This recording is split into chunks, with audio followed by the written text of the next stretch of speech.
Welcome to Wrestling is Real. To be the man, you gotta beat the man, and I'm saying, woo, right here. Here's the future of wrestling. You can call this the new world order of wrestling, brother. Day in and day out, I am the best on this microphone, in that ring, even in commentary. And whether you like it or you don't like it, learn, by God, to love it, because it's the best thing going today. Celebrating 6 years of podcast excellence. KingofPodcasts.com proudly presents the Wrestling is Real podcast, because wrestling needs us. I don't know how many more armchair quarterback types I want to read about on Twitter, or I want to hear about in a podcast, or that I want to think about in any way, shape, or form. But we're all guilty of saying we can write things better, put things together better than what WWE does every week. Especially when it comes to WrestleMania time. We are, for the most part, we do feel happy about a number of storylines that are going, well, not the storylines, but at least the beginnings of storylines and a couple of the advancements of said storylines we're really happy about. Now, that's at least where I'm at with things. Because I don't feel like, there's just certain things that can be done with the storylines leading up here in WrestleMania time that will not sway me from enjoying what WrestleMania is. The buzz is still here. I still feel it. The other wrestling companies are really not even noticed right now. They are a back seat right now. It wasn't like that a few weeks ago.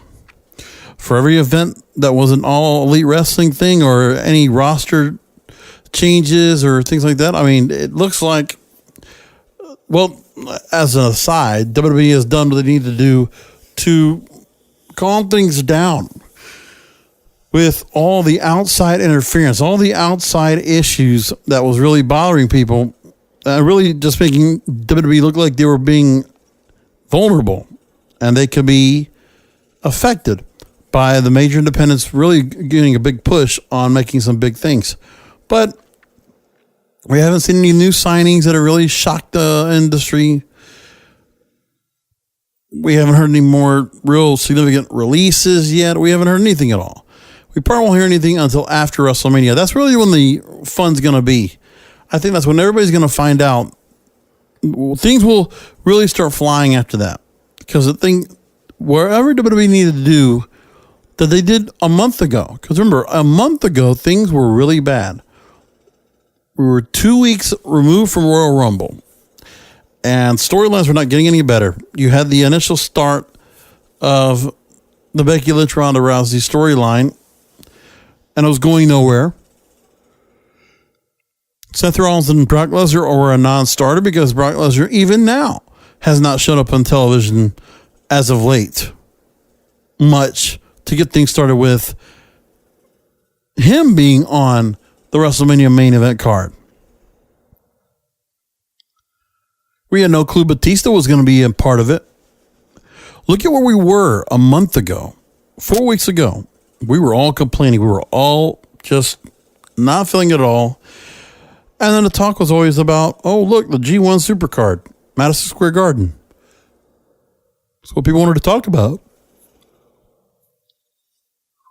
And then the other thing we also brought up was the fact that there would be injuries that were being sustained by some of the stars and things would be changed. Like we already know, the NXT Takeover card in New York is going to be significantly changed because no Tommaso Ciampa, who was brought up and called up to the main roster, still holding the NXT belt. And now he had to vacate that belt. And now it looks like your tournament is going to be put together to determine who will be the new champion at NXT Takeover New York. So that's happened as well. Dean Ambrose looked like he was on the outs because he was facing up against Nia Jax for 2 weeks after Royal Rumble. I mean, and the most pinnacle point of this company, every WrestleMania season is right after Royal Rumble. I mean, I could show you graphs of what my downloads look every January. At the end of January going into February, there's always the bump in January that goes up. And then my numbers go and they settle back down in February. I mean, what it used to be was there would be points where you would have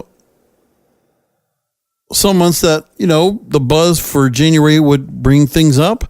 And then that buzz would carry into February and March. And then April, things would dive back down. Well, I don't know what they're going to be now, but obviously some things really did change around. 3 weeks ago, or before, almost a month ago now, we had the NXT call-ups, which was the signal that WWE was trying to make an effort, a valiant effort to turn around the ship. They saw major issues with their ratings. They saw major issues with the Raw and SmackDown rosters. The morale was bad. And I think investors were also a little bit afraid because even though they might have gotten a good earnings call last month and things are still trending very much forward, you know, they still think in the horizon coming up roughly 7 months from now, the change of the contract comes into play. 7 months and a week from now is the change where WWE needs to go ahead and have their shit ready before they move one of their shows to Fox Sports or to Fox Television for that matter. And this is an increase of more television exposure than they had before. Now, we understand that part of the thing that we see here with the environment of television and having television time is becoming very valuable because wrestling now, okay, the networks, the TV outlets are beholden to the likes of WWE. They're beholden to the likes of live sports. When I look at network TV right now, it's in such a sad state. They can't turn around a hit this year. One of your most popular shows, the highest it gets is 16 million viewers at one time. But that's not consistent. Okay, for network TV that used to get 25, 30, 40, up to 50 million people at one point per episode of a program, when they're only able to get certain ratings out of live events and live sports.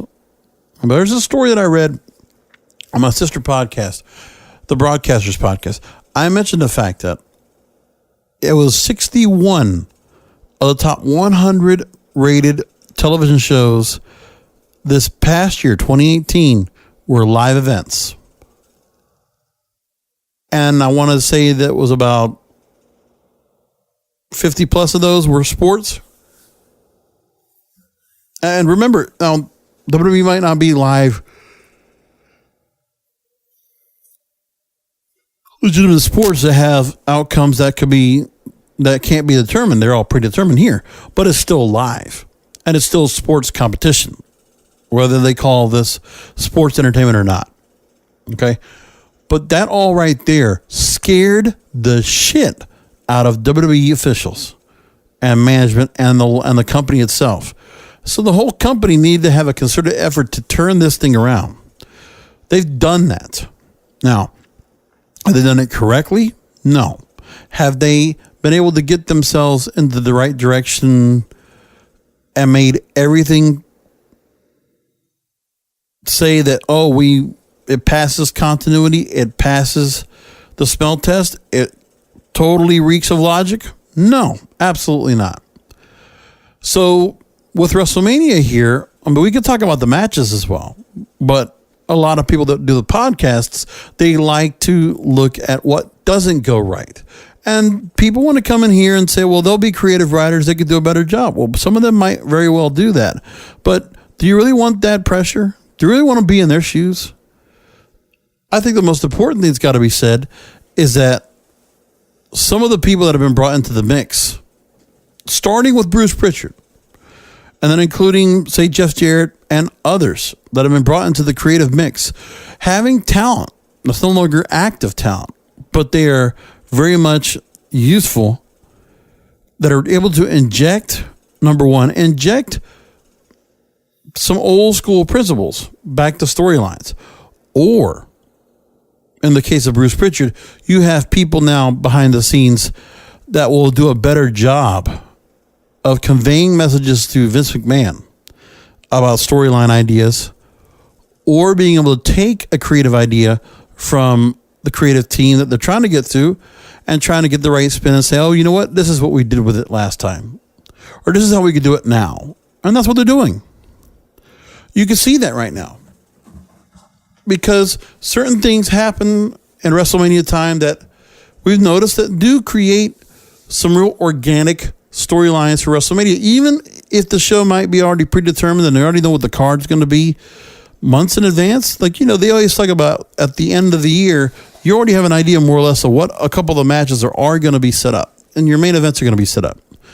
But we don't know what there was that was put together that might have changed, that might have offered now. But we see a couple differences.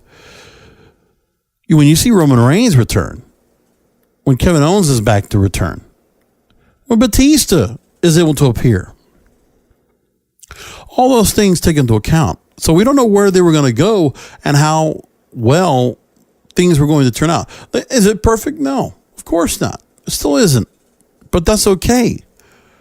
I think fans, including myself, need to calm down with the fact that if they're not telling the story perfect, I mean, hell, how many TV shows and movies do you have that do that on a regular basis? There are holes in storylines. There are plot lines that don't make all the sense in the world. It's really about the competition. I mean, when it comes down to it, even though WWE really stresses the entertainment side of sports entertainment, these people are all athletes, and you're expecting them to come out with so much. I mean, you think it would be so easy when like UFC puts together the Ultimate Fighter back in the day, right? And they would get, how much footage would you have to go through in order to get something good out of it? Or if you're doing other reality show-based programming, how long do they must have to shoot until they get what they need out of it? I mean, they got stories that are scripted. They got stories that are put into place to be able to create some kind of a storyline that'll make sense where they need to get where something, but they're not perfect either. And they're not. But what they're doing now, the way they could tell stories could suck, but then what you need to do in order to build a big pay-per-view, a big event, more than anything else, which is the focus of tonight, is the promo. Sports entertainment is all about the promos. WWE can try to do the whole Broadway in the act on the fly bullshit, but they're not good at that. We know that. There's just sometimes you need to go ahead and just calm down and go back to what is tried and true with how you put together a wrestling event. And it's by the promos. How many great promos have we watched leading up to any particular big event, which really makes the event stand out? There's just certain moments. I mean, you could stage things all you want. I think of the Yes movement comes to mind. That was a stage thing they put together to create a nice visual. Okay. What else? There's things that could be done here that just don't really need to be part of this. Let the good people and the bad people and the storylines tell the story. Let it be organic. If you're not going to really take the reality, you're not going to use your social media that you're trying to use to really push things across, then don't. Let them either do it in the ring, talk it out, and stir shit up. Because that's what we got. And some of the best storylines come with promos like that. And some storylines start quick like that. And we saw that this week as well. So let's go through a couple of those. Now, first of all, pointing out, so you had the Shield saying they're going to definitely be breaking up and the Shield is done. It's a farewell. Maybe it comes back. We don't know. But there's that. And then Seth Rollins is left out there to deal with Paul Heyman. Now with Paul Heyman, let's talk about that. So we expect nothing less than the best from Paul Heyman, who does what he can to really stress his match with his client, Brock Lesnar, up against Seth Rollins in several weeks. So he does that. Now, the story that's being told here, which no matter what, I can't necessarily say that Seth Rollins does a great job here trying to put it together, but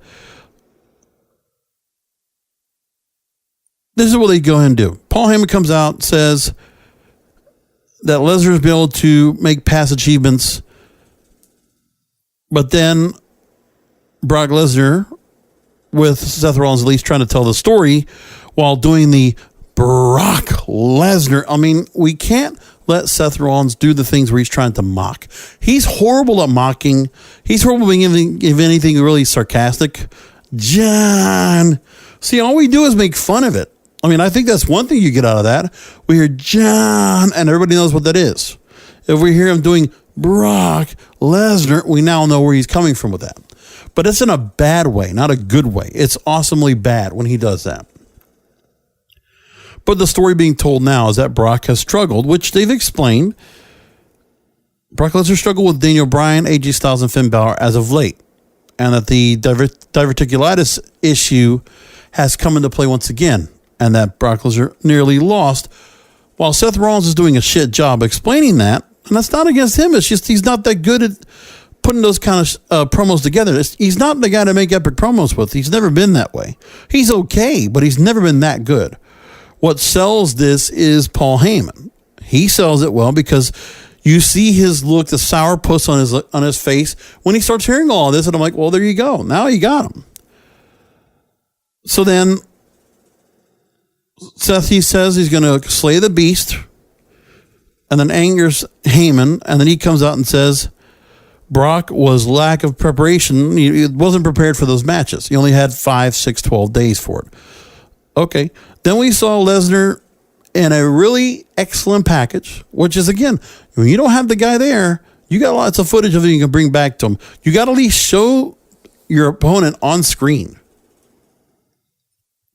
Which, you know, when you don't have Brock Lesnar out there to show him off and until the storyline, then yes, you better do something. Basically, Brock Lesnar is like our Undertaker now.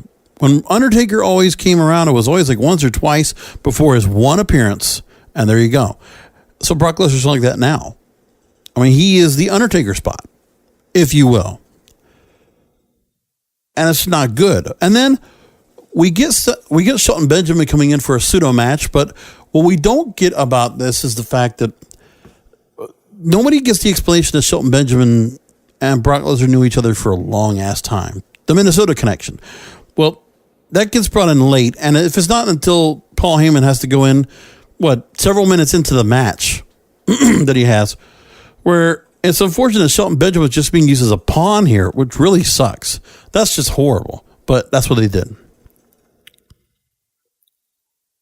I think what might have been overlooked is that Bobby Lashley wins the IC title over Finn Balor. Just like that. And Finn Balor's title reign, short. So whoever thought Finn Balor was going to be fit to be tired with a long title reign, well, he's not now. He just never was. They just kind of like left him where he is. How about that? And I don't know. Well, that's what we got. Now, again, Raw and SmackDown this week, as per WrestleMania time, are chock full of things going on. Next, we get Ronda Rousey. So they're really not wasting much time. After the IC title match, Ronda comes out, calls the fans bandwagon bitches. Now, listen, let's talk about Ronda for a little bit. Let's go ahead and pull aside all the things with Ronda Rousey. Now, I get it, man. Everybody is up and at it over her breaking kayfabe. She's breaking kayfabe. She's getting the real points. Now, the one story I want to go ahead and look at that's bringing this up is from Deadspin. Okay. They tell a story. Ronda Rousey is highlighting WWE's problems with breaking the fourth wall. I want to point out a couple things he says. Let's just talk about it for a minute. I obviously people are bringing it up a lot, and people are upset.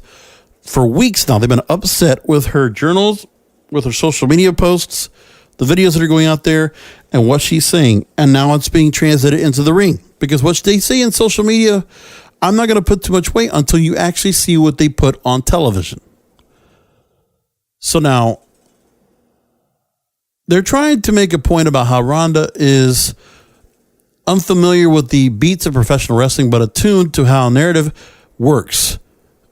And how wrestling fans, and how they might not comprehend the layers of lore and subtext and context around it. So, this writer says that the rules of your universe are set up and you need to stick to them, bending them as the story requires. And it's not just wrestling that works this way. But now, here's what he's getting to this point, couple of paragraphs down. The rule that WWE struggles with the most is adherence to kayfabe, the assertion that everything that is happening in WWE is real, unscripted, and part of the show. Over the last decade, there are different stories that obviously have broken kayfabe. Just from the network doing their ride-along series. They also have Instagram stories that are done online in storyline purposes that are being used as well. But I mean, that's at the discretion of the wrestlers. That's not of the company, I think. I mean, they might use it towards it, but I think they might be given a little bit of encouragement. But I don't think anybody with creative or anybody's really making that point. It's just there. I mean, obviously there are going to be a lot of eyes watching it, and a lot of ears hearing, but is that really the company really doing something about it? I think they kind of let people kind of go to the thing because that's the real reality they want. We're not trying to recreate reality because they're not good at it. And they're not going to put that on TV. But yeah, they're not so concerned with social media to the point they need to go ahead and rehash it on television unless it's absolutely necessary. What have they done among anything with Becky and Ronda and Charlotte? Nothing for social media. We've heard about it, but we've seen what they said in the ring. Right? And it ties into what they said on social media.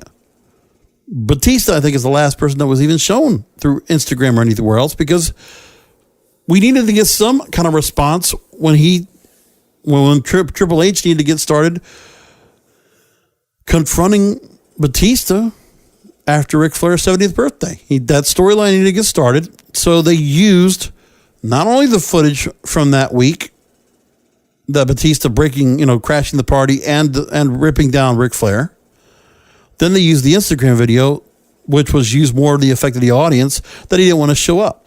He didn't need to show up. But that he would show up the following week.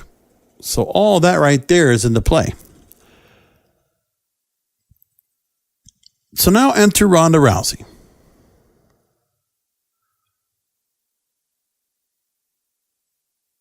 So the Raw Women's Championship between Ronda Rousey, Becky Lynch, and Charlotte Flair. Then there's Kofi Kingston's chase for the WWE Championship. They're using real-life factors in their builds for WrestleMania. And for one is doing better than the other. As we know for Kofi Kingston, we're going to get to that. We already know Kofi Kingston, they are rehashing the Daniel Bryan storyline.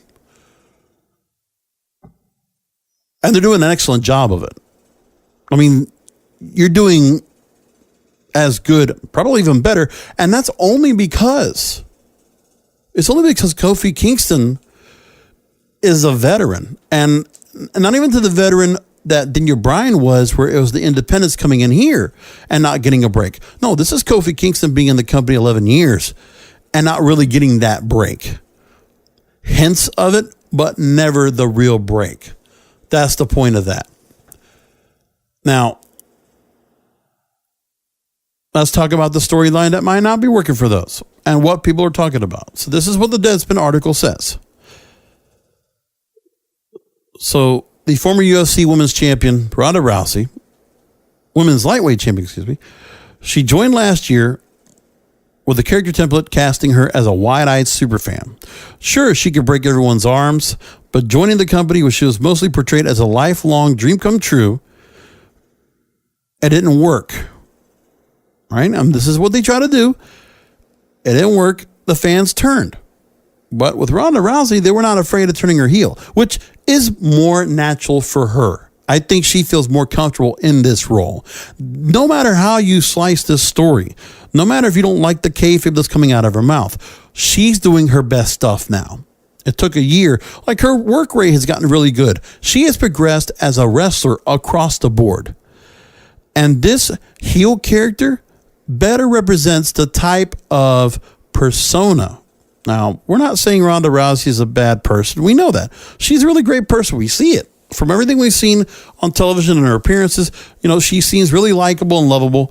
But when she goes in the ring, you know, first off, we never saw her going out there, you know, smiling all across the place and all, wearing the Rowdy Piper shirt. No, that's not what they were doing. So what happens is we're seeing her now with that scowl on her face, which is synonymous with how she looked when she went to the octagon and basically kicked some girl's ass in about 45 seconds. That's what it is. The only, aside from doing that, that's where they've gotten.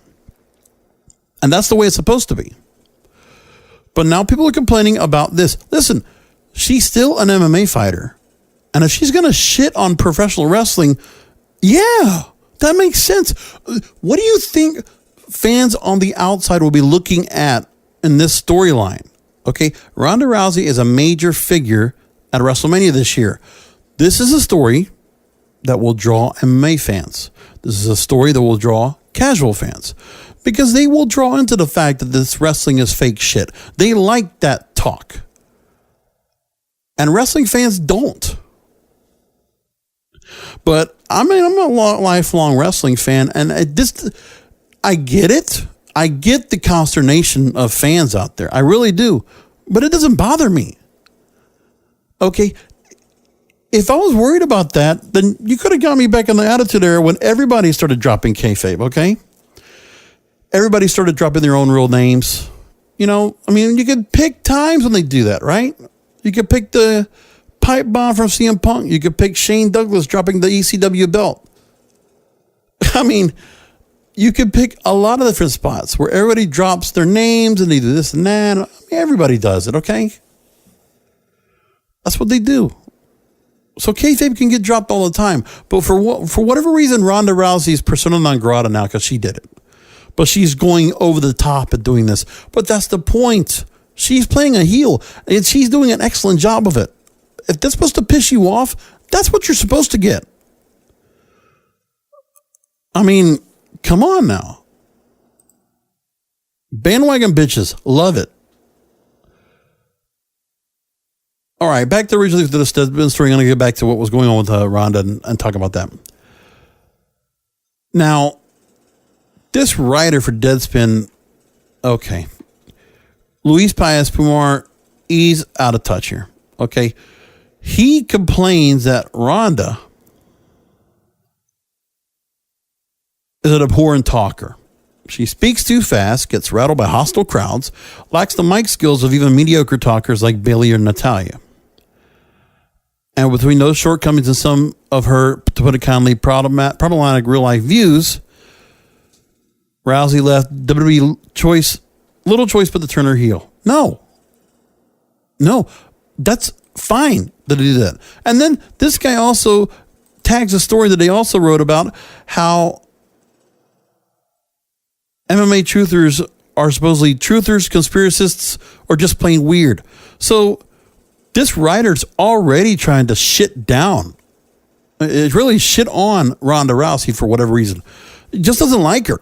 Okay, well, then you already have underlying feelings about her, and other people just feel like, well, what is this MMA fighter getting all this attention for? And why the hell could she come in here and just shit all over what we live for?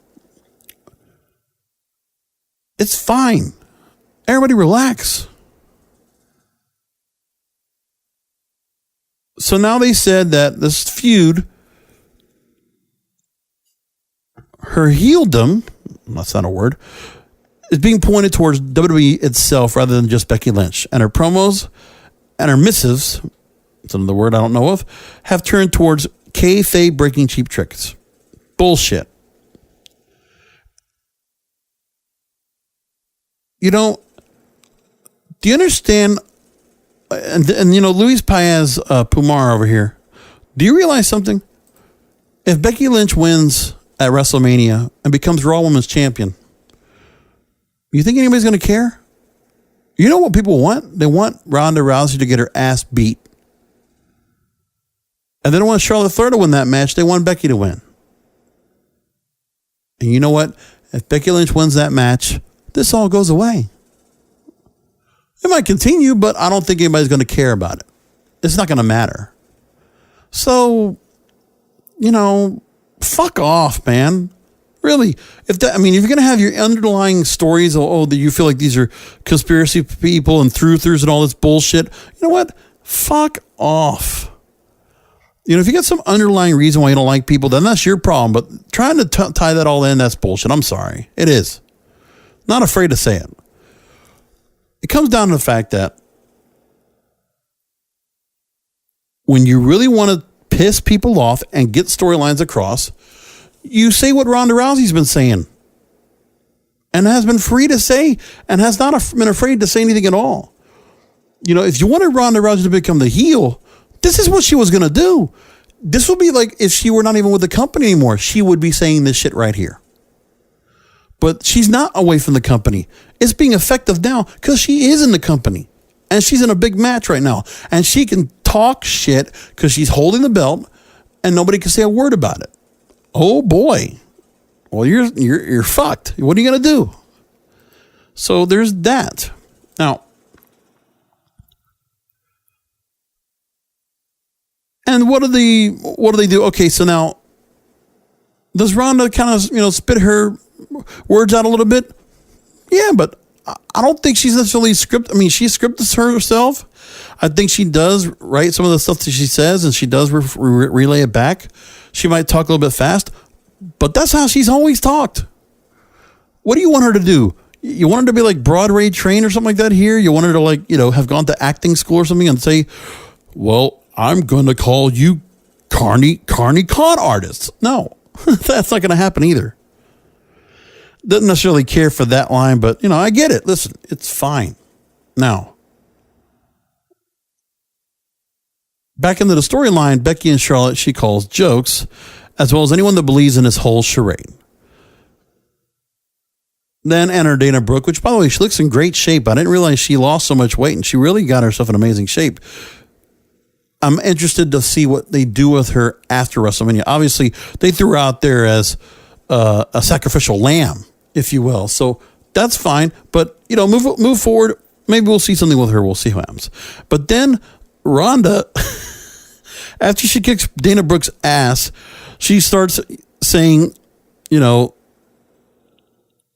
she didn't want to put an arm bar on Dana Brooke, like she normally does, as a heel, she says, no, you could pay $60 to watch me do an arm bar.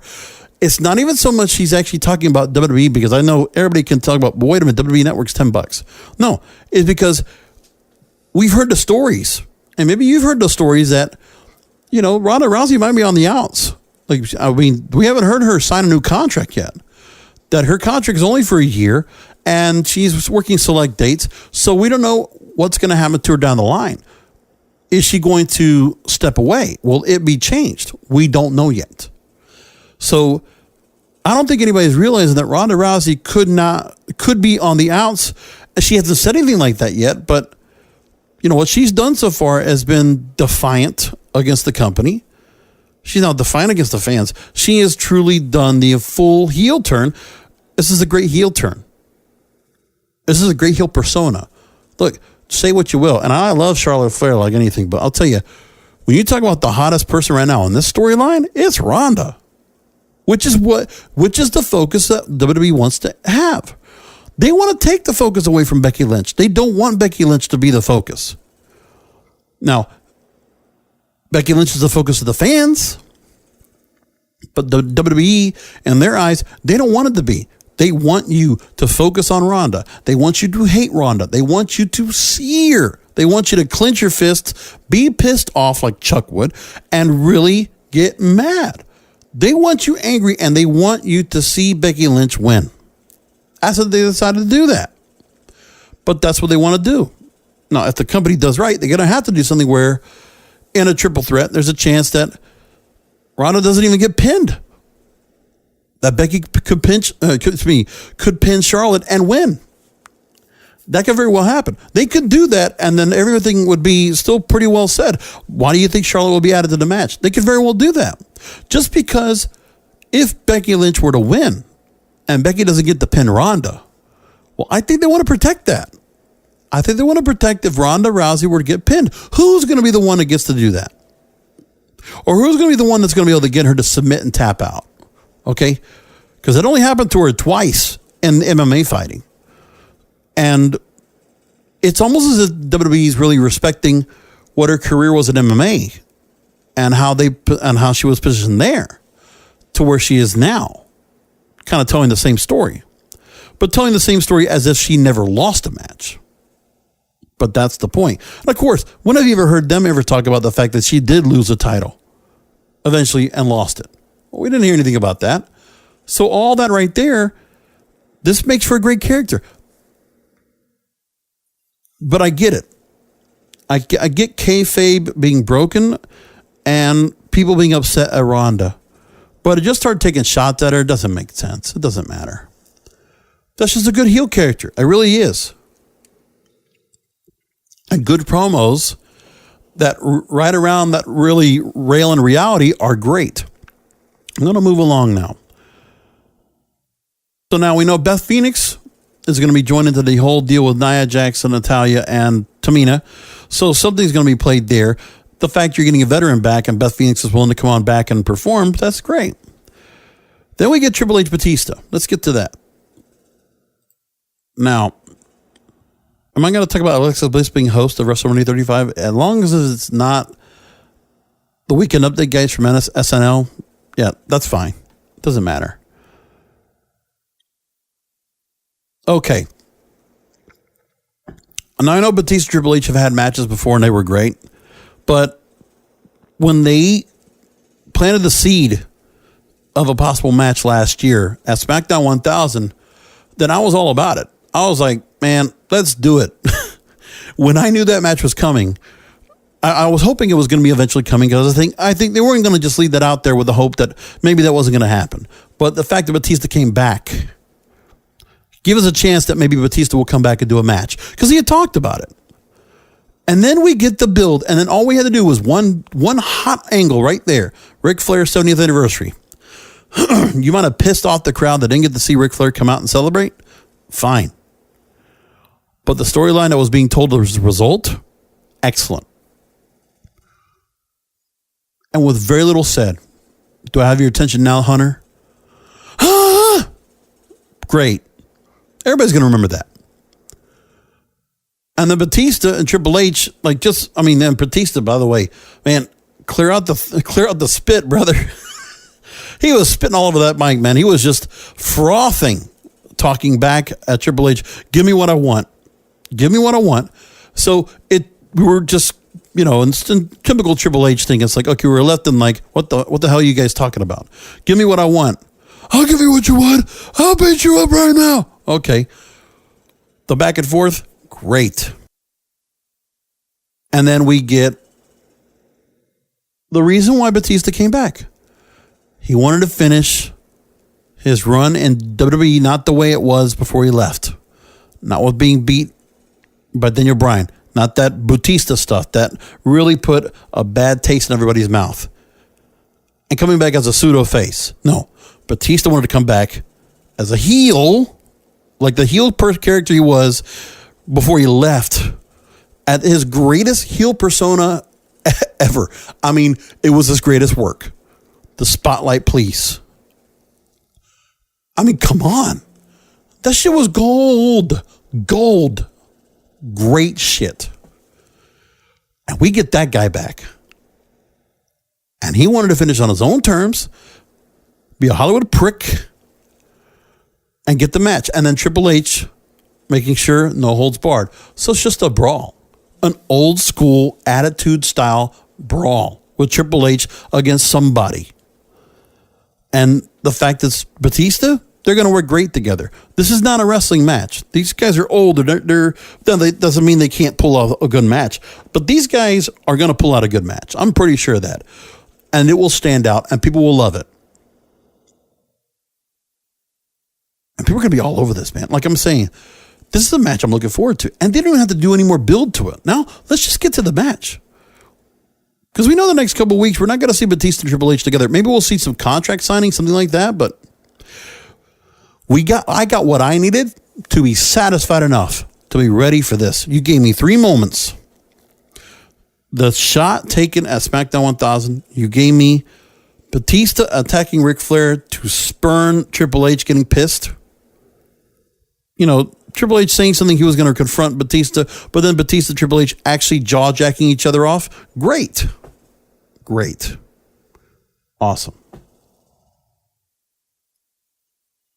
Kurt Angle is going to announce his retirement, and that's fine. Listen, I mean, this is what it was eventually going to happen when he came back to the company in the first place, that he was going to go ahead and finish up. I'd like to see who they would bring in, if they would bring in somebody for him to take on before he finishes up. Well, John Cena doesn't have a match, right? And the person that should do the honors to the farewell match should be John Cena. I mean, you could pick other opponents, but I think John Cena is the best guy. I really do. And I mean, what are you going to say about that with Kurt Angle and John Cena? Look, ruthless aggression. I mean, the man, Kurt Angle, the guy that did get John Cena to become the star he is today, that lit the spark, that lit the fuse. That's it. You want to spend the most, I mean, yeah, I mean, there's other people you could put out there. I mean, I don't think Samoa Joe would be it. And obviously he's got a title to worry about. I mean, you could say Sting, but honestly, like of everybody that's been out there, I mean, there's some others in the company that like you could choose now that could be able to come in and compete with him and really put out a great match. But I think you want to send Kurt Angle off. John Cena. If John Cena is able to come back, there's not much of a story that needs to be said. We already know the match is going to be the retirement. So if you just have a good, and it doesn't have to be a heel versus face here, it's a goodbye match. So if Kurt Angle just has a really good match with somebody, let it be John Cena. Feel good moment. And could Kurt Angle win that last match on the way out? He could. But that's where I see things with that. That's what I hope they go. That's where I hope they go with that. But we haven't seen John Cena come back yet. But right now, I don't know of any movie projects he's working on right now where he's, actively doing things. I mean, everything that had to do with Bumblebee from over the holidays is over. But he's been off TV for a while. And they could very well bring him back in and say, okay, here's my match. And him and Kurt Angle will just have a nice, maybe not a very long match, but they'll have a good match. Good enough to make Kurt Angle look good and say, okay, leave the boots in the ring. Thank you so much. I'm grateful. Hall of Fame. Just like that. After everything that's gone through with Kurt Angle, it would be a nice way to go. Now is where I'm concerned with a couple of different people that don't have matches yet. So it's unfortunate that Roman Reigns does not have an opponent, but obviously he only came back a couple weeks ago, and the diagnosis only came out as it was. We don't know how long they knew after they brought him out there publicly a couple weeks ago. But now we're here. We saw him finally in the ring at Fastlane. We saw him have a singles match on Raw Monday Night, Baron Corbin of all people. And they had a little storyline for that, so they did that. And Roman got his win. They had no contest. Could they continue the story? I don't hope they don't, but they could. But obviously, the Shield members all split up. Lashley now is back to Icy Gold, so he's having something else to work on. And like the Shield broke up, so does the pseudo Shield break up as well. So now McIntyre and Ambrose had a hell of a match. False count anywhere.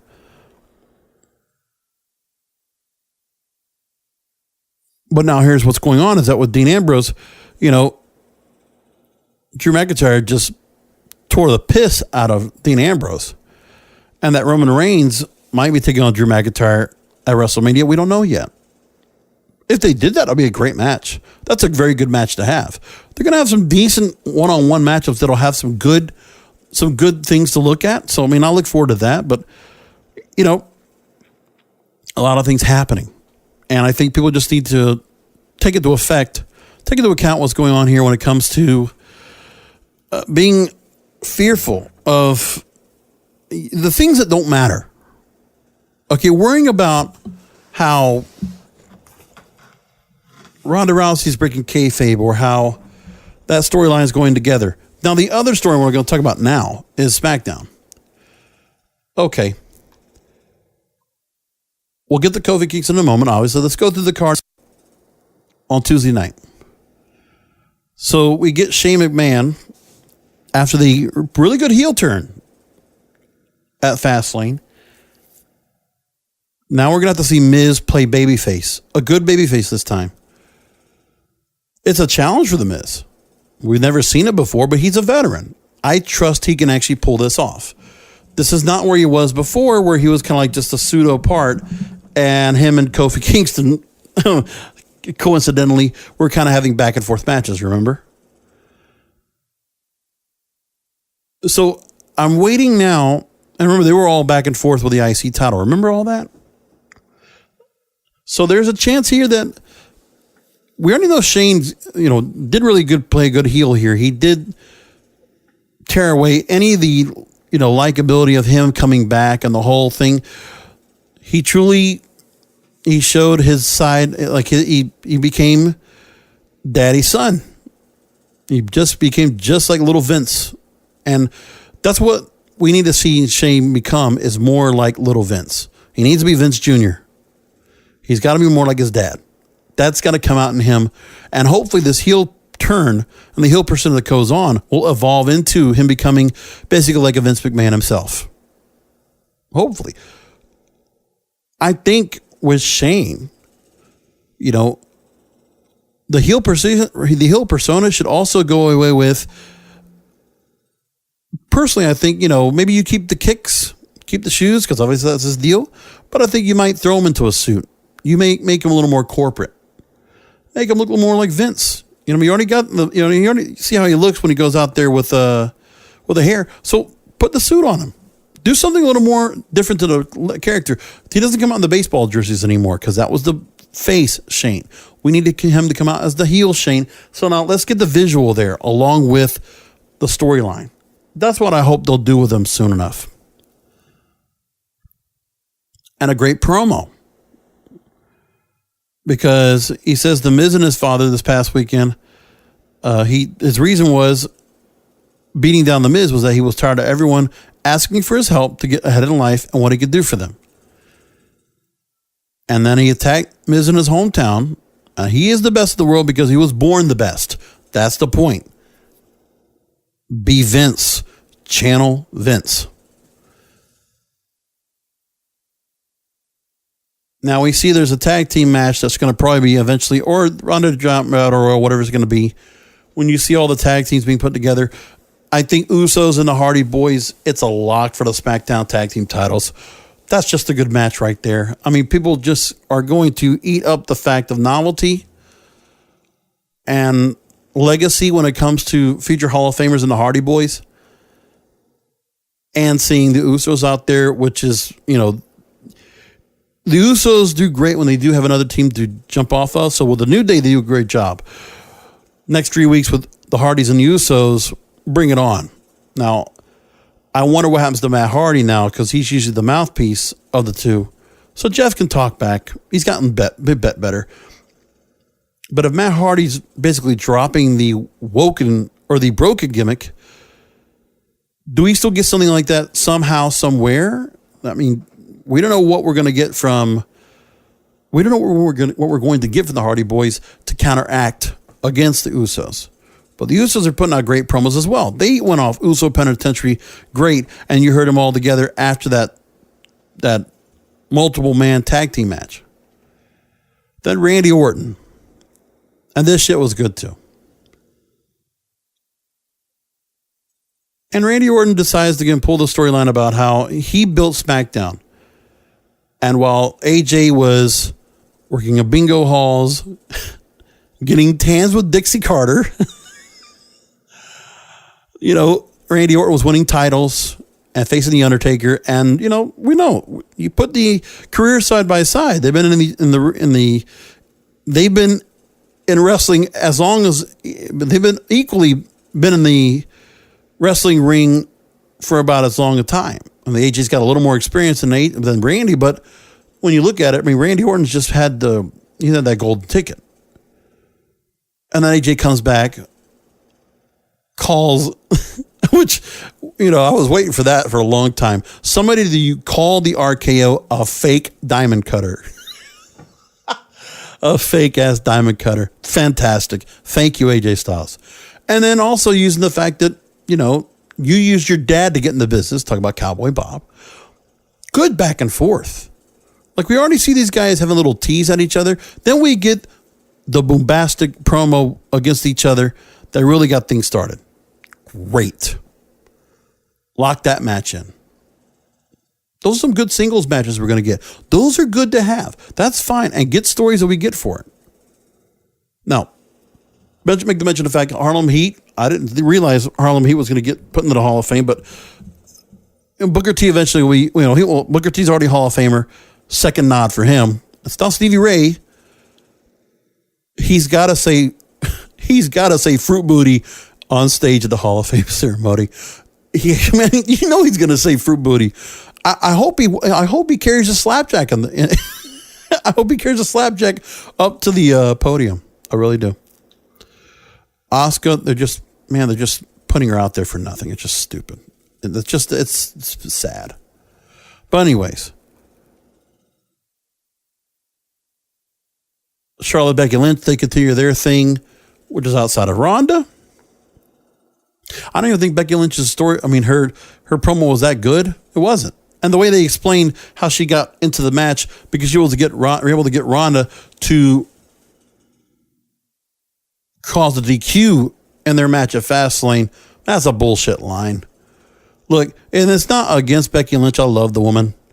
But this character can't come around and try to look strong after apologizing.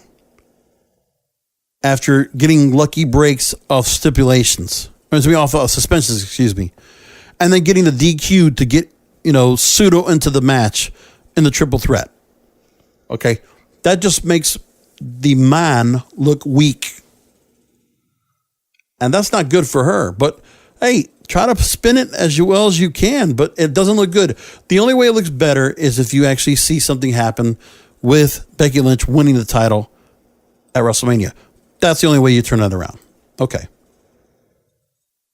Now, we don't know if Samoa Joe's going to continue with the U.S. title here, where they're going to keep Rey Mysterio, R-Truth, and Andrade in the mix, but I'll tell you what, I'm loving it. So let them do what they're going to do. Now, Daniel Bryan and Rowan have a tag team match with Kevin Owens and Mustafa Ali, so they keep that story going. And, Kevin Owens has already turned to the babyface, and he's kind of put himself out there. But now, here's the best part. So we get back to Kofi Kingston. This shit is great. The Kofi Kingston stuff, listen, people are going to be pissed off all you want. But, okay, they tried to have Becky Lynch get screwed by Vince, and they just kind of just pshawed it. They didn't even, do anything with it. It was like there was no accountability, no nothing for Vince coming out and doing what he did. With that, but now we're getting justification with Kevin Owens. All right, with the Daniel Bryan, Kofi Kingston storyline. This shit is great. This shit is fantastic. Now, let's talk about Kofi Kingston. The New Day helping him out greatly in the storyline. So they're probably not going to get a match, but at least this story right here will be a good feel-good story when they do it. So Mr. McMahon comes out and tells Kofi Kingston that he'll get a chance to challenge for the WWE Championship at WrestleMania. He says everything he does is a teachable moment before he's interrupted by the New Day. And then Vince is told that they're fed up and Kofi deserves more. And then Kofi, qualms the New Day so he can make mention of that. You know, Daniel Bryan makes the word, which is fantastic. They use Daniel Bryan as a ploy in there, saying he's a B player at best. Funny, Daniel Bryan calling somebody else a B player. Remember the B plus player? Remember they used that with Daniel Bryan? The same storyline. Listen, they're telling you the same storyline from 2013. Do you understand that? We're getting that same storyline right now. They're even calling it out. They're calling back B plus. That's Stephanie telling Daniel Bryan he's a B plus player. That shit's hilarious. That's a great line. And then Vince, you know, call the old man what you will, man, but you throw him into a storyline like this and you give him the agenda, he's pulling it off. He nailed it. All right. And then Kofi says he's not asking for anything. Now, this is Kofi. I mean, this is you want to talk about sympathetic babyface? Shit, man. He's not asking for anything. He loves his blessed life before saying he has proved to Vince he is worthy. Vince doesn't see it that way. And Kofi doesn't complain about anything before listing off things he's missed in his life in regards to the family. You know what? I felt bad. You know, his kids, his wife, all the things going on with that. So he's a family man, and there's not much said about that, but very well said. And then Kofi asks Vince, what does he need to do to get a title shot? And then Vince says, well, you got to beat Randy Orton. And then you got to beat Samoa Joe. And then you got to beat The Bar. And then you got to beat Rowan. And a gauntlet match. And there you go. What a cliffhanger for next week. Cliff fucking hanger. Excellent. You're going to get a great rating next week. People are going to be all over the place clamoring to see if Kofi makes it a win. You want to talk about, I mean, shit, if they didn't do this at Fastlane, but damn, you do it here, and this is great. It's gold. So yes, Ronda's story not being told well, but Kofi Kingston absolutely being told well. Oof, fantastic. Now, and that's how the show does. WrestleMania we're at, it's, you know, we have to get more matches being announced. That's coming up soon.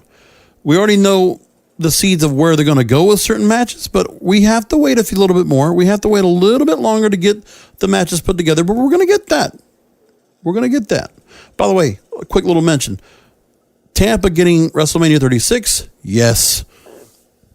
I feel like making the 3.5 hour drive over there. I don't know if I'll get to the show itself, but I wouldn't mind going to Tampa that weekend and be a part of some things, because Tampa for wrestling, that's going to be fun. It's going to be like the old days.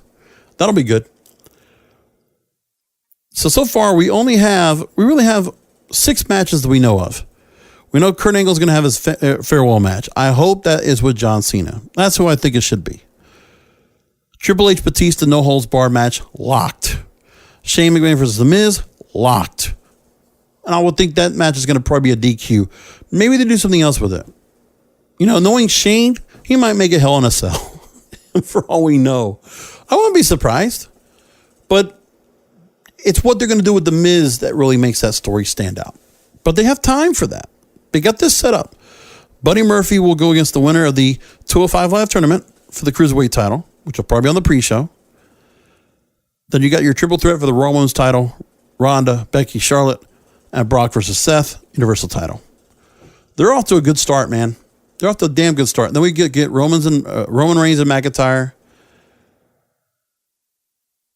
I mean, we have a few more matches left to put in here to fill this all up. So that's good. Now, if you didn't get a chance to catch Fastlane, the recap I did do one over at kingofpodcast.com. So go and look for that.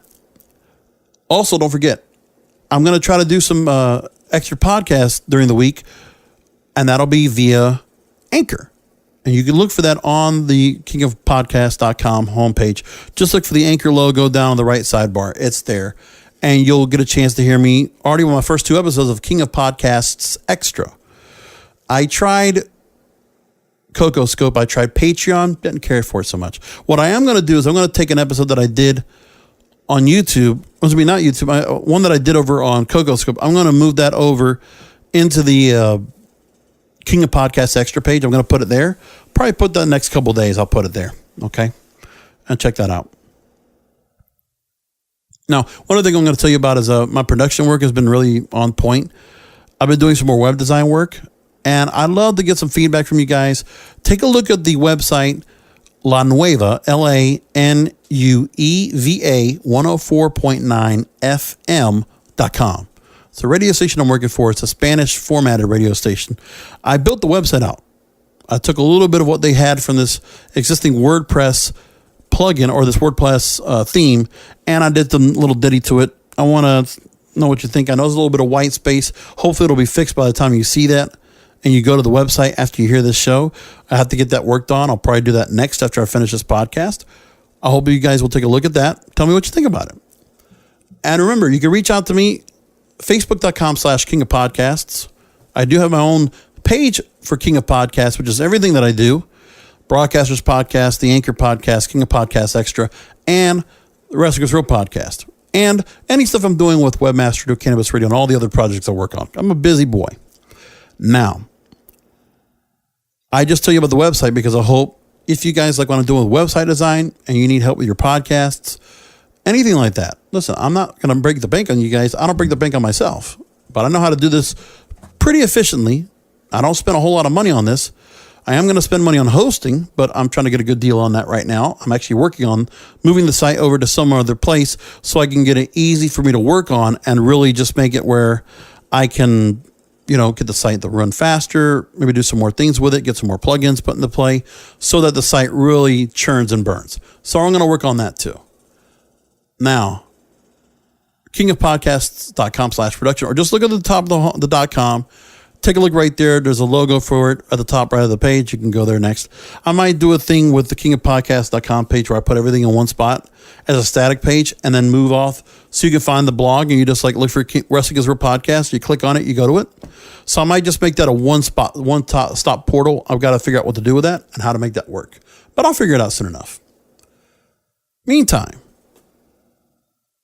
one other thing I want to bring up before we get done, because there's not much in other news I want to bring up. Like, there's a few things I could, but for the most part right now, I'm set with this, with just talking about WrestleMania time and all the stuff that was happening this week. But I do want to bring up one other thing that I thought would be important. There's not any real headlines to bring up when it comes down to it. A couple little tidbits, to quote Don Tony. By the way, shout out to Don Tony. I know he went through a lot of surgery and stuff this past weekend, and I'm glad he's on the road to recovery. I know he's pretty hurting a lot. I know he didn't get to do his show yesterday. So shout out to Don Tony. I hope you're feeling better. Best wishes. Speedy recovery, my friend. I'm a fan. Dixie Carter does come back out and mention how Randy Orton dropped her name on SmackDown Live. And Dixie Carter says, AJ Styles and I never had the tennis. We were always golden. My historical recollection is different than yours, Randy. Oh, God, that's great. Dixie Carter, I miss that woman. The other thing, too, is that because he brought up Dixie Carter, I started thinking about the old school, and then hearing about TNA on Vince Russo's Truth for Consequences, I started thinking about when Dixie Carter was a heel, and she was really good at it. It was kind of a natural. I thought it was hilarious. Just thought it was really good shit. Funny. Anyways, so they just said that. And that was cool. Now, I did mention the NXT Championship has been vacated. It was as of the NXT tapings, which wasn't. It was actually the same night of last week's show. I didn't get a chance to talk about. So, the winner of a 5-way match that will be done on the NXT tapings will then face Johnny Gargano at TakeOver. And the winner at TakeOver will become the new NXT champion. So the 5 people in that match will be Adam Cole, Ricochet, Aleister Black, Velveteen Dream, and Matt Riddle. Spoiler alert. Here it comes. Skip right now. You got one last chance. Adam Cole won, and now Adam Cole will take on Johnny Gargano. 2 out of 3 falls match. Oh, boy, that's going to be good. boy, oh boy. Good stuff. So we know what's going to happen there. NXT TakeOver New York is looking good. And let's look at the card for NXT TakeOver New York that we have so far. Shayna Baszler will be in a fatal four-way against Io Shirai, Kairi Sane, and Bianca Belair for the NXT Women's Championship. The Velveteen Dream will defend the North American Championship against Matt Riddle. NXT Tag Team titles on the line. Aleister Black and Ricochet will perform at NXT TakeOver against the War Raiders, the champs. And then NXT UK Championship, Pete Dunne, the champion, longest reigning NXT UK champion, the only NXT UK champion, versus Walter. And then it also looks like Keith Lee and Donovan Dijakovic, I want to call him Donovan Dijak, I'm going to just call him Donovan Dijak versus Keith Lee, could also be added as a fifth match. There you go. Aside from the WrestleMania talk, the only other story I thought that was very important, which is something that should be looked at, is the fact that we have a story from Fightful that was really important. I mean, we could talk about the fact that Enzo Amore talked about Carmella being an actress, the real her is Liv Morgan, okay.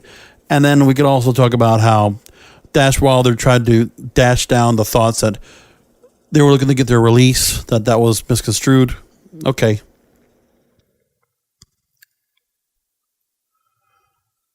We can talk about Jim Ross no longer being under contract with the WWE. That opened him up for AEW, probably. But let's talk about this story from Fightful. They were able to get the full confirmed list, and these are from the actual wrestlers themselves. They learned among the major independents and WWE. So we're talking about WWE, AEW, All Elite Wrestling, New Japan Pro Wrestling, Ring of Honor, Impact Wrestling, Lucha Underground. They're not, why don't they count Major League Wrestling? Damn you. Anyways, they're mentioning of whose contracts are expiring. And this has been reported by respective news outlets or the talent themselves. So we're going to hold on to this thing. We're going to bookmark this sucker right here because this is very important for us. This is the current list that we see right here. Jim Ross's contract was expired, and now he's gone.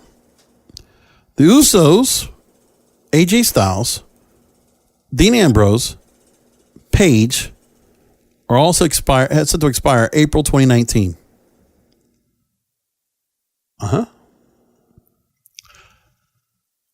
Also 2019. Now, those names are pretty significant. Think if Dean Ambrose or JJ Styles were to, or the Usos, any of those were to be opened up, they will be welcomed by All Elite Wrestling. No doubt about it. Not have to worry about it right now, but after WrestleMania, we're going to keep an eye on those names. The other names that are on here, Shinsuke Nakamura also has a 2019 expiration on his contract. Mauro Ranallo is contracted through June 2019.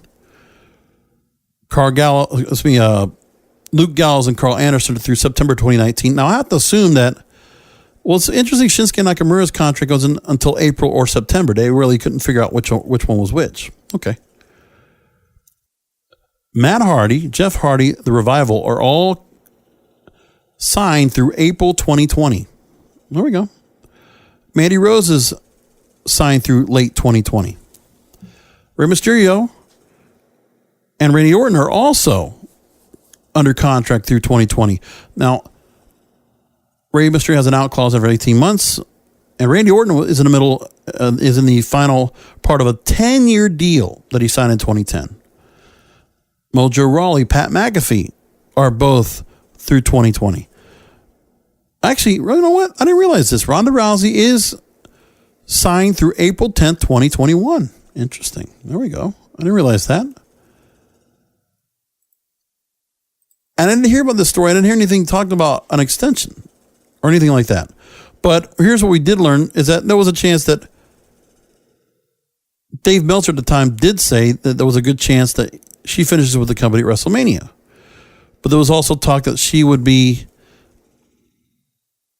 there was a chance that more could happen, because then Pro Wrestling Sheets Ryan Satin says that she could take time off to start a family, and that there was also reports that she could take a break after WrestleMania. But we've heard a lot of updates at this particular story. Now, Ronda Rousey has been quoted as saying it's her first priority for the next several years. Spokesperson within WWE says Ronda Rousey is under contract with the company until April 10th, 2021. Whether she wants to start a family is a private matter. End quote. There we go. There we go. So take that as the gospel. Big Show is contracted through April, spring 2021. Daniel Bryan is signed through 2021 on a new deal. Miz 2022. Kevin Owens signed a 5-year deal in 2018, so he's locked in. Now, All Elite Wrestling, all the guys on there, Jericho is signed for the next 2 years through 2021. Omega through 2023. And Cody and Young Bucks, well, they signed 5-year deals through 2024. January. For New Japan Pro Wrestling and Ring of Honor, Tenille Dashwood, her contract ends at the end of the year. Beer City Bruiser is through 2019. Other people this year their contracts will expire were Hiroshi Tanahashi for New Japan, Shane Taylor at Ring of Honor, Roosh with Ring of Honor, Bandito with Ring of Honor. Then in 2020, contracts will be up next year. Michael Elgin, Flip Gordon, Eric Abani, Rocky Romero, Chase Owens. And then 2 years from now, Kota Ibushi, and then Silas Young, Juice Robinson are dying pretty long term as well. Impact Wrestling. Well, Moose is signed through summer of 2020, July 2020. Rosemary signed for the next 2 years. So is Ethan Page. Sam Callahan the same. Falaba the same. Jake and Dave Chris just signed this week. They signed a multi-year deal. They're good through March 2021. Josh Alexander is signed through 2022. Now we know that Lucha Underground stars Pentagon and Phoenix. They're working like they are right now, where they have an out clause for season 5. They do not have to be around for season 5. They can leave. And they're working right now. Now they are signed with MLW. Oh, they do have MLW in this list. So Pentagon Jr., Selena De La Renta, Ray Phoenix, they're all signed through this year. And Davey Boy Smith Jr. signed 2020. Interesting that Brian Pillman Jr., we don't know about his contract. We don't know what Teddy Hart's contract is either. And we don't know what Tom Lawler's contract is either. Those are names I want to keep an eye on as well. There you go. That's what we got. So again, keep in mind, folks, I want to just get this all to you guys right now. Okay. So I think we're going to do a couple things like this. Now, there's a lot of events going on leading up to WrestleMania time. We know about that.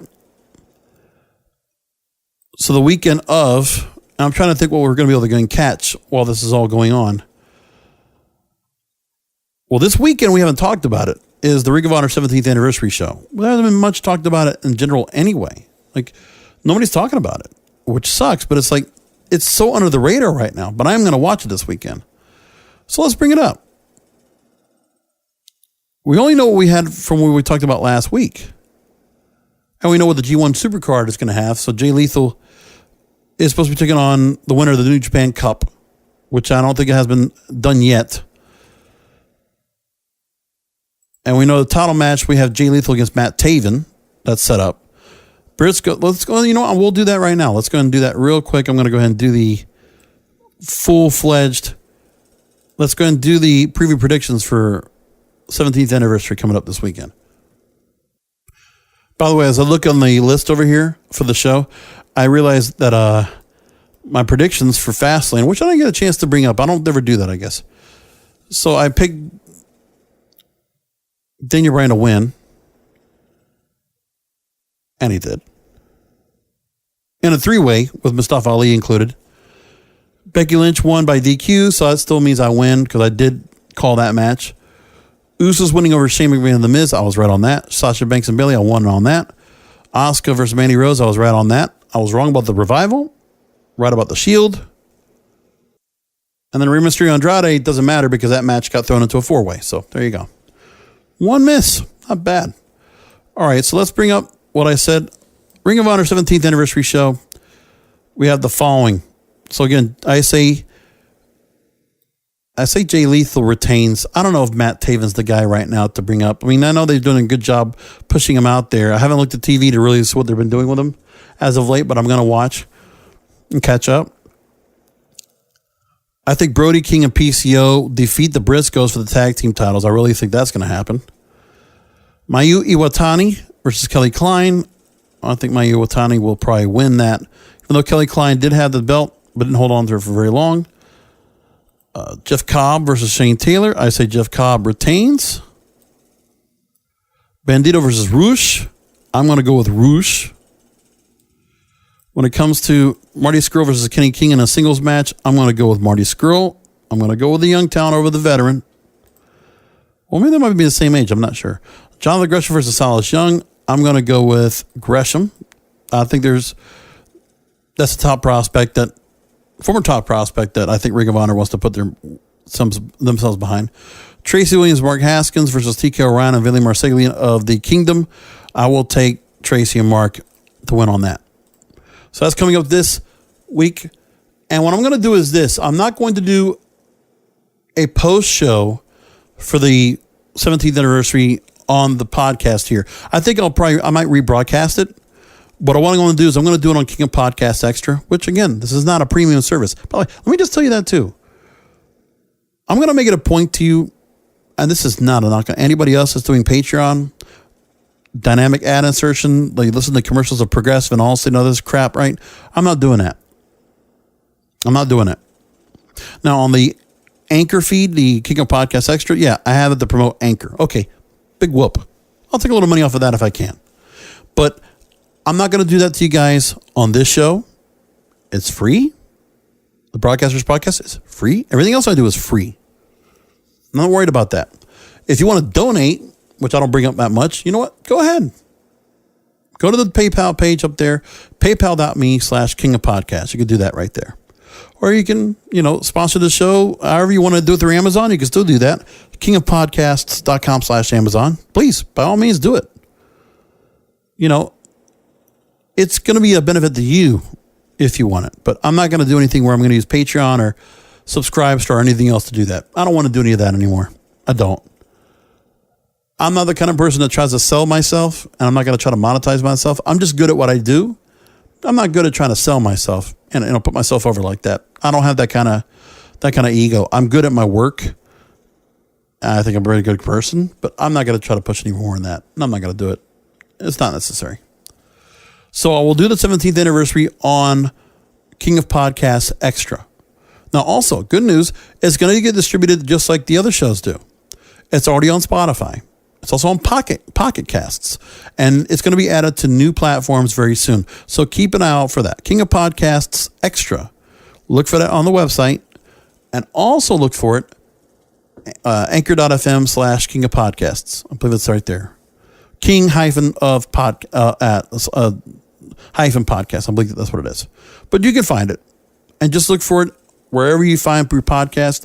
It's going to be there soon. It's going to do it for this week. Now, the Impact Wrestling show, the MLW shows, if I'm able to watch those either on Twitch or somewhere else, the United We Stand show and whatever the MLW show is going to be, Survival of the Fittest, I think it is, or something like that. I'm going to try to do what I can to catch those shows if I can watch them. I will make it a point to do a show about it on King of Podcasts Extra. I'll do it there. And then what I'll probably do is, if I do 17th anniversary, I might just attach it to another episode. I might just do that instead and just attach it as part of a show instead of anything else. I think it's the best way to do that. So I'll attach it to another episode if I do it next week. Well, I'm going to do it next week, but I'm not going to do it on this show. I think I'll just add it as a King of Podcasts Extra. It'll be a good place to go. But I will attach it to an episode so that you're not missing it on this show. All right? That said, we're going to do it. We're going to come back in next week, do this all over again. I felt focused. I felt good about this week. I hope all of you feel the same way I do about WrestleMania time. We're in a good spot, folks. Continuity be damned, of course. But storylines are going somewhere. And I think we got a good show coming up for us. I'm feeling really good about it. I hope you do too. Be back here next week for another Wrestling is Real podcast because wrestling needs us.